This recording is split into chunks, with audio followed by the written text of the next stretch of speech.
لكن نتخيل أن الناس بيرضون عنا جميعا، لا. ارفع رأسك وقل أنا سلفي، ما في شيء.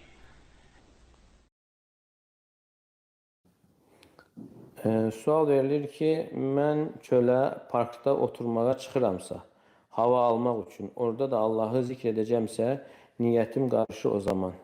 Həm hava alım, yəni həm zikr edim. Yəni burada bir maniyə yoxdur. Yəni insan yəni hava almaq üçün çıxır və o müddəti faydalı keçirir. Yəni çünki yəni xüsusi bir ibadət deyil. Sən onu başqa bir niyyət qarışdığı zaman sənə problem yaratsın. Məsələn, sən namaz qılırsan, bu xüsusi bir ibadətdir. Əgər sən orada idman niyyətini tutsan, əlbəttə namaz qəbul olunmur. Amma bu isə fərqlidir. Bu sadəcə sənin ehtiyac olduğu üçün çıxırsan və o müddəti faydalı keçirirsən. Və yaxud da lift gözləyirsən və gözlədiyin müddətdə zikr edirsən.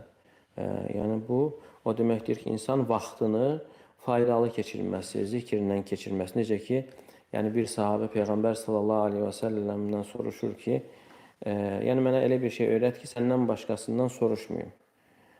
Və Peyğəmbər sallallahu aleyhi və səlləm buyurur ki, yəni dilin Allahı zikr etməklə islah qalsın.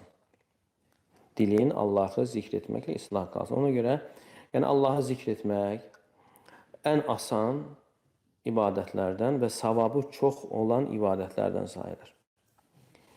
Və İbn Qayyim rahimehullah buyurur ki, qiyamət günü insanların ən çox həsrət çəkdiyi məsələ zikr olacaqdır. Yəni görəndə ki, zikr edənlərin savabı nə qədər böyükdür, ən böyük peşmançılığı ona olacaq. Yəni asan əməl olub, çox asan əməl və savabı böyük olduğuna görə ən böyük həsrət, ən böyük peşmançılıq, yəni insan vaxtını Allahı zikr etmədən keçirdiyinə görə olacaqdır.